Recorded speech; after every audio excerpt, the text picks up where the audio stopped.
Hello friends, ഏവർക്കും പുതിയ വീഡിയോയിലേക്ക് നമസ്കാരം. ഇന്ന് ഞാൻ വന്നിരിക്കുന്നത് ബിഗ് ബോസ് മലയാളം സീസൺ 6ൻ്റെ ഈ ആഴ്ചത്തെ ഏറ്റവും പ്രധാനപ്പെട്ട അൺഒഫീഷ്യൽ വോട്ടിംഗ് റിസൾട്ട് അപ്ഡേഷനുമായിട്ടാണ്. വീഡിയോയിലേക്ക് മുൻപ് ഇവരുന്ന ഏപ്രിൽ മാസം ധാരാളം ചിത്രങ്ങൾ OTT റിലീസ് ചെയ്യാൻ പോവുകയാണ്. ചാനൽ പരിശോധിച്ചാൽ നിങ്ങൾക്ക് കാണാൻ വേണ്ടി സാധിക്കും.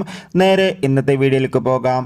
ഷത്തറിൽ ശക്തരായ 12 മത്സരാർത്ഥികളുടെ വൻ പോരാട്ടം നടക്കുമ്പോൾ വോട്ടുകളുടെ അടിസ്ഥാനത്തിൽ ഇപ്പോഴും ഒന്നാം സ്ഥാനം ജിൻഡോ, രണ്ടാം സ്ഥാനം അഭിഷേക് എസ് തുടരുമ്പോൾ മൂന്നാം സ്ഥാനം തുടരുന്നത് മറ്റാരുമല്ല, മൂന്നാം സ്ഥാനം സായ്, നാലാം സ്ഥാനം ഇപ്പോൾ സിബിൻ, അഞ്ചാം സ്ഥാനം ഇപ്പോൾ അൻസിബ, ആറാം സ്ഥാനം നന്ദന, ഏഴാം സ്ഥാനം അർജുൻ, എട്ടാം സ്ഥാനം അപ്സര, ഒമ്പതാം സ്ഥാനം നോറ, പത്താം സ്ഥാനം ഇപ്പോൾ ഉള്ളത് റസ്മിനാണ്. എന്തായാലും ശക്തമായ പോരാട്ടം തുടരുകയാണ്. കാത്തിരിക്കാം കൂടുതൽ വോട്ടിംഗ് അപ്ഡേഷൻ അറിയാൻ വേണ്ടി. നിങ്ങളുടെ ഇഷ്ട മത്സരാർത്ഥിയെ കമൻറ്റ് ചെയ്യുക. അടുത്തൊരു വീഡിയോയിൽ കാണും വരെ ബൈ.